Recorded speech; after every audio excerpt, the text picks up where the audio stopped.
Welcome to what's sadly the last edition of What Matters Most.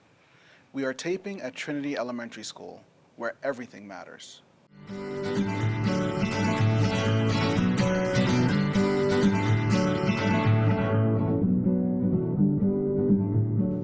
Congratulations to all of our students who graduated or participated in Moving Up ceremonies this month. We are very proud of you. So today we are joined by a very special host, someone who you're used to sitting in this chair, but today we thought it would be very special to, as the last What Matters Most, interview him about what he's done, what he would like to have done, and what he plans to do as we move forward. So today's guest, ladies and gentlemen, should be no surprise. It is the one, the only, the man with the biggest heart that I know in education, Mr. Jonathan P. Raymond, Superintendent of Schools. Welcome, Hello, Jonathan. Dr. Reynolds. How are you today? It's so great to be here. You know, by the time people watch this show, you're going to be superintendent. So they tell me. I'm excited. It's an exciting time, Yeah. But it's also a very sad time. Jonathan, you know how much we've done together. You know, you like to tell people I was your first hire. Yeah. But the time that we've spent together really developing what's necessary for children through a child's lens, hearing their voice. I'm going to miss you in your partnership. I'm going to miss your thought pattern in terms of we can do it. And if it hasn't been done, we're going to get it done. I'm going to miss you tremendously, Yeah, Jonathan, wow. as will the district. I'm going to miss you, Corey, and the entire team, and particularly New Rochelle. You know, I think I'm really surprised. I was talking to my wife this weekend about just how much we are going to miss New Rochelle, and you know how much we have really grown to to love the community and really love and mostly respect New Yorkers. You know, we have some differences coming from Boston, but you know, we're cut from the same cloth, and I think. You know, you really emphasized it in your introduction. You know, it's been a we effort, right? And I've been really fortunate. We've been really fortunate to inherit a school district with really great people, right? I mean, it all starts with the people. And we were fortunate, as you said, you were my first hire. You know, shortly followed by Dr. Olivine Roberts, and you know, we've really built a great team to help guide and lead, you know, what has already been a really good team of educators in place, you know, people that really care for kids. As you know, we inherited a great group of principals. I think what they just needed, and I think what this district needed, was they needed direction, right? They needed a North Star. They needed, as we all do, right, somebody who says, look, I believe in you. You know, perhaps you don't quite believe in yourself, but just like we do with our students, you know, I believe in you. You can be somebody. We can be great. You know, let's go. And I think collectively, we have been able to do that. I agree with you, Jonathan. I think that your leadership has allowed people to flourish. But let's go back to the beginning. So let's go back to 2 years ago. You're getting ready to start your new position. What did you anticipate, and how did that differ from what you really experienced while you were here in New Rochelle? I wasn't really sure, Corey, honestly. You know, coming in, the interview process happened pretty quickly. It was really thorough. I respect the board a lot for that. But I wanted to get in and I wanted to learn. And it was interesting how very quickly, even before I was officially on the job, it was, you know, listen, by the way, you got to find a permanent home for Huguenot Academy. And you're going to need a new high school principal. And, you know, there's a few people already lobbying for the job. So I think it gave me a sense of how tight-knit this community was, and you know, they were really passionate. So, you know, my first order was to really jump in, you know, learn as much as I can, listen while I was learning, but then also, you know, get to work on some things. And, you know, I think that very, very quickly people realized, you know, that, you know, we were going to be independent, right? I'll never forget those early days with some of those really tough decisions. And then, of course, we got hit with the flood, Hurricane Ida. And, you know, that required us to really mobilize, to really ramp up our communications. It was something that I knew we had to do. But, you know, that disaster really forced us to really communicate with our community. And, you know, I think we learned really quickly they were hungry for that. They were hungry for the transparency, for the honesty, and the information. And I think we've been pretty good at that. I think we have, Jonathan, your level of communication. I mean, just even in the form of what matters most, bringing what's happening in the school district to the public, so that there's no question, right? Everyone can go right to their phone, to their social media venue or source, and find out what's happening. So you mentioned a lot of things that you've done. Are there any things that you wanted to do that you didn't accomplish that Well, you think still needs to yeah, I happen? mean, I think there's a lot of work that we did, on the academic side, the teaching and learning side, to bring coherence, to bring consistency, the curriculum mapping work, all the work with our curriculum and our assessments, and really getting our teaching team on the same page. We've done a lot of work around culturally responsive and the equity work, and really, I think, looking at, as we'll soon talk about, changing the way we educate our most vulnerable children, right? So a lot of that has been put into motion, as well as the communication, more engaging of our community, really ramping up our after school and our summer programs, because our kids really, really need that. I think in a few areas, first of all, I think we really need to work hard on, our families that have choices, that have opted to go to a private school or are considering private school. How do we really continue to show them that there are amazing things happening here in New Rochelle, particularly at our high school. 30 plus AP courses, dual enrollment with colleges, planetarium, really top-notch visual and performing arts program, a growing and emerging science research program, and so many other things, clubs for every imaginable piece. Our facilities, as you know, are getting, significant facelifts, and, we have so much to offer here. And part of that was what we spoke about earlier, right, which was around the, getting out the good news. I think there was a narrative here in New Rochelle, that was tired, right? Some people wanting to make their living on just promoting what wasn't working. And, it's a little bit of a cliche to say, it's important to give people hope. But as I've said, right, without hope, we don't get to the greatness.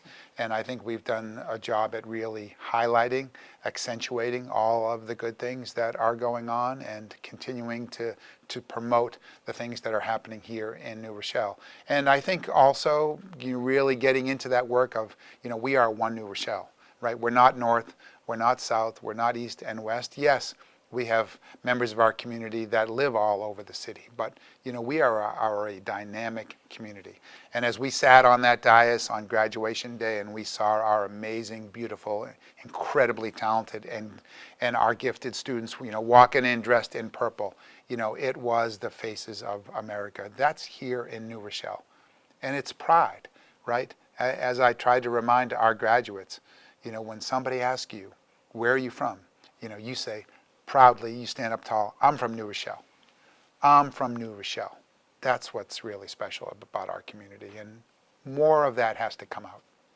Jonathan, you've eloquently stated, some of the issues that I've seen myself, just coming into New Rochelle. Oftentimes we rely on, what has been, what it used to be, never thinking about what's coming. You've also been the person that spent the most time, I think, as a superintendent with students. You're often the guy in the cafeteria that, stranger danger, who is he, from the students. So tell us a little bit about what you've heard from students through their own voices and their words.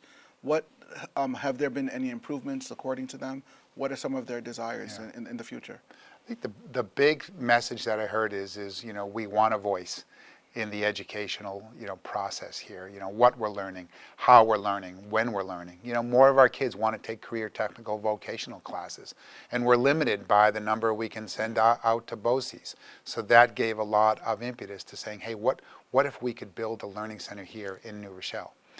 So I think our kids, they want to be seen, they want to have their voice. I think they know they're not going to always get their way, but they do want to have a say, and that's been a big part of it. In everything, what our schools look like, the food we eat in our cafeterias, what we're studying, how we are learning. And I think they want to also know that there's people that are available for them, adults that will care about them, that will listen to them, and most importantly, and this is most important, won't give up on them. And I think that's the difference maker between, you know, good schools and great schools, good school districts and great school districts. It's, you know, they go that extra distance to really make our kids feel seen, heard, appreciated. I mean, you know, pushed and with high expectations, but ultimately loved. And you know what? You're not gonna quit on me, and you're gonna keep that bar as high as possible. That's what our kids want. So imagine me being, you know, a year one or year two teacher just coming into New Rochelle. What are some words of wisdom that you would have for me in wanting to plant my roots here? Yeah, I would say, you know, congratulations. We are so grateful that you have decided to join our team. You know, we are on the move. You know, we are learners first. We work together. We work to collaborate. There's going to be veterans in this school district that are going to be available to you. We have strong leadership. We have amazing kids. They're going to drive you crazy sometimes, but you're not going to be alone. And that's the important, is that, you know, we have a community that offers so much. We're a growing community, and we're a community that is on the move, and a school district that wants to be great. And we're working hard to be great. So, you know, come on the team, but be prepared to work hard, be prepared to work together, and be prepared to keep being a learner. So I want to focus on a term you've used repeatedly. We are a community. You've been visible everywhere. You've been, you know, on the weekends, you've gone to many community events. You've made connections with people, not just based on your position, not just based on the work in the school district, but also because you are a community member. Can you reflect on some of those? Who do you, I don't want to say who do you value most, but, you know, who are some memorable connections that you've made just outside of the realm of the profession?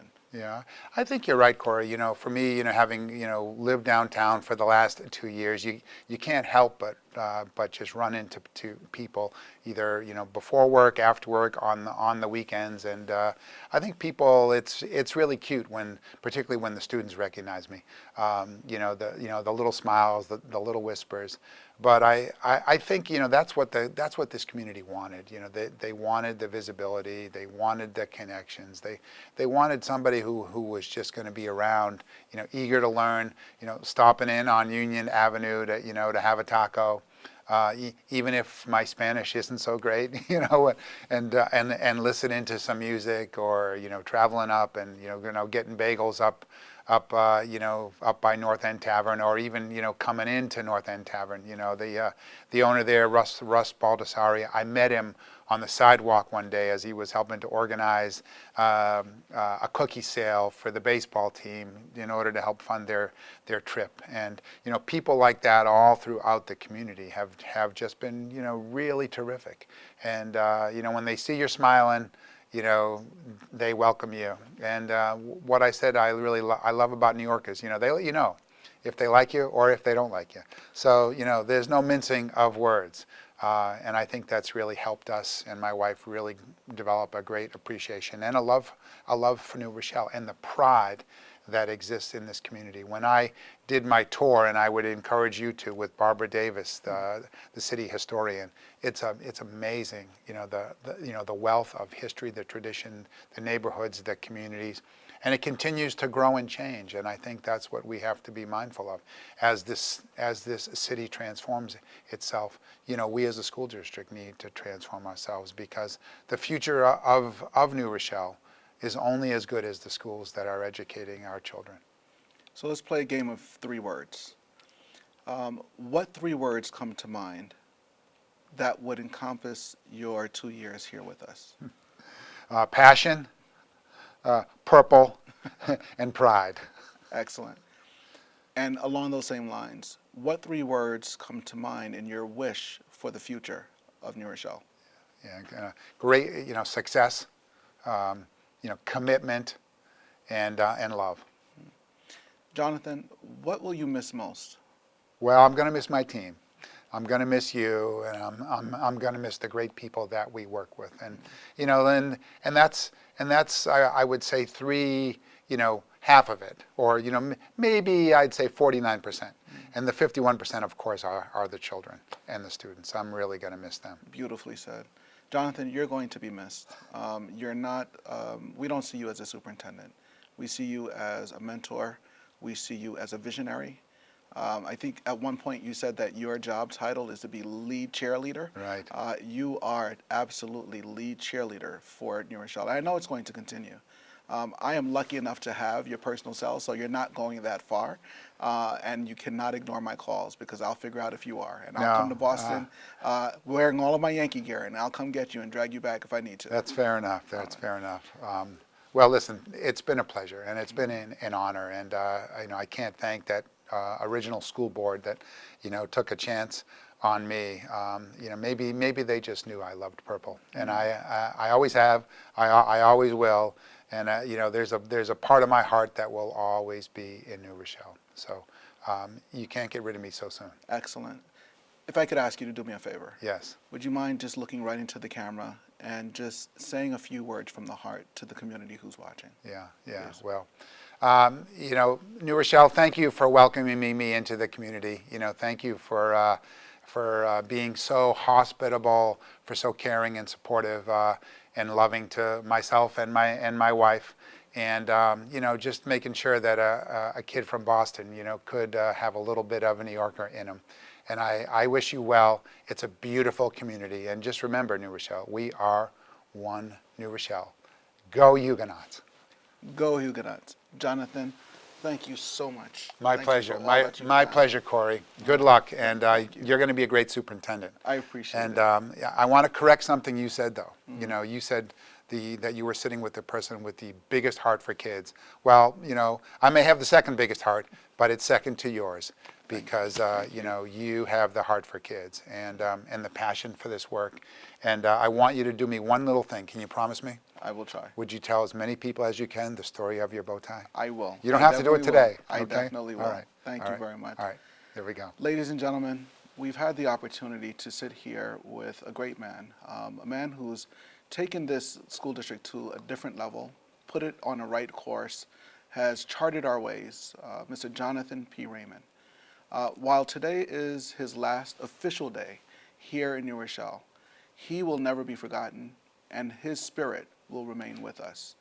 So I want to thank you. I don't want to say that we are signing off, but this is our last edition of What Matters Most. We'll see what is yet to come, but we know that we have a lot to do in a very short time because our students need it from us on a daily basis. But more importantly, we know that this man is going to be watching us with what we do and how we do it. So with that, I want to thank you for spending time with us, for not seeing it robbery to watch this episode. And I hope that you just press a like button or something so that we can preserve this in time and in history, because this is an opportunity to see where greatness comes from. Jonathan, thank you again today.